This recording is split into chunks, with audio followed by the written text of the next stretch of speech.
নমস্কার বন্ধুরা, নবরান্নাঘরে একটা নতুন রেসিপিতে তোমাদের সবাইকে অনেক অনেক স্বাগত। আজকে নবরান্নাঘরের রেসিপি কি করছি দেখো। ভোলা মাছ নিয়ে এসেছিল, তাই ভাবলাম ভোলা মাছের রেসিপিটাই তোমাদের সাথে শেয়ার করি। তো আজকে বানাবো ভোলা মাছের তেল ঝাল। তো চলো বকবক না করে সোজা রেসিপিতে যাই। তেল গরম হয়ে গেছে, মাছেও নুন হলুদ মাখিয়ে রেখেছি। আগে মাছগুলোকে ভালো মতো ভেজে নেব।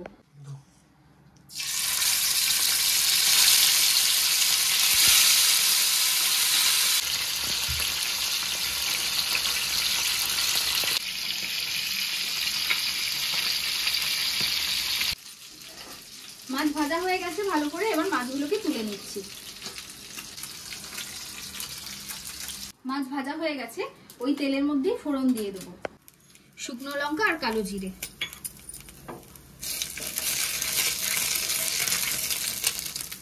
এবারে দিয়ে দেবো কেটে রাখা বেগুন।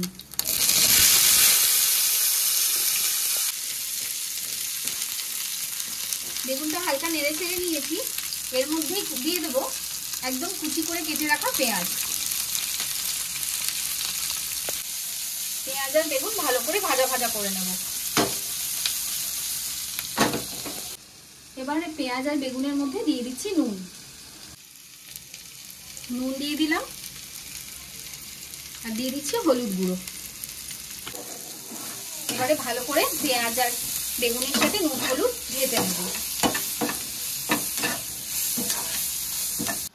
এবারে দিয়ে দিচ্ছি জিরে গুঁড়ো আর দিয়ে দিচ্ছি লঙ্কা গুঁড়ো। এর সাথেই দিয়ে দিচ্ছি আদা রসুন বাটা। ভালো করে পেঁয়াজ আর বেগুনের সাথে এবার সব মশলা কষিয়ে নেব।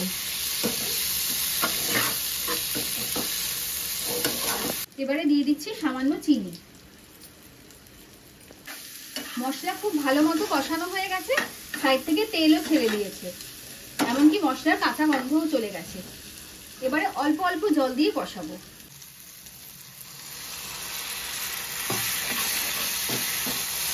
একবারেই সব জল দেবো না, অল্প অল্প জল দিয়ে কষাবো। আর খুব হালকা ভাবে কষাবো, কারণ বেগুন তো নরম, তাহলে সব গলে যাবে। মশলা ভালো মতো কষানো হয়ে গেছে, এবারে আমি প্রয়োজন মতো জল দিয়ে দিচ্ছি। জলটা তোমরা যতটা গ্রেভি বা ঝোলটা রাখতে চাও সেই অনুযায়ী দেবে। ঝোল ফুটে গেছে, একদম তৈরি ঝোল। এবারে মাছগুলোকে দিয়ে দেব।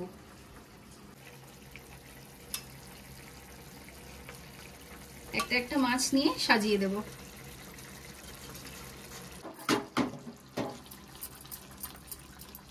একটু এরকম ভাবে নেড়ে দেব, এখনই খুন্তি দিচ্ছি না।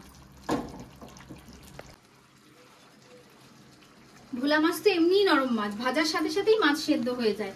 গ্রেভিতে বেশিক্ষণ দিয়ে আর ফোটানোর কোনো প্রয়োজন নেই। জাস্ট মশলাটা ঢুকবে মাছের মধ্যে, ততক্ষণই অপেক্ষা করব। এবারে দিয়ে দিলাম দুটো চেরা কাঁচা লঙ্কা।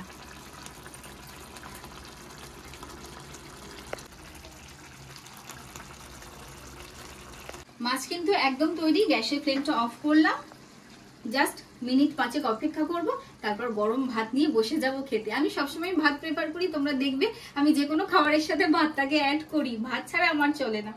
আর এরকম মাছ ভাত ছাড়া কি চলে বলো তো? আর কিছু লাগবে না, কিন্তু শুধু এই মাছ নাও 2 পিস, নিয়ে নাও ভাত, ব্যাস খাওয়া দাওয়া সাফ, থালা সাফ। চলো এবার বেড়ে নিই। দেখলে তো কত তাড়াতাড়ি এই ভোলা মাছের তেল ঝালের রেসিপিটা হয়ে গেল। তোমরাও কিন্তু অবশ্যই এই রেসিপিটা বাড়িতে ট্রাই করো। আর বেশিক্ষণ যেহেতু সময় লাগে না, অনায়াসে আমরা করতেই পারি। এবার থেকে বাজারে ভালো ভোলা মাছ পেলে কিন্তু আর ছেড়ো না, নিয়ে এসো। আর রেসিপিটা কিরকম লাগলো অবশ্যই আমাকে কমেন্টে জানাবে। আর রেসিপিটা যদি ভালো লেগে থাকে তাহলে অবশ্যই একটা লাইক শেয়ার করে দিও। তো চলো আজকের মতো টাটা, দেখা হচ্ছে অন্য একটা রেসিপির সাথে অন্য আরেকদিন। তো সবাই খেতে থাকো আর খাওয়াতে থাকো।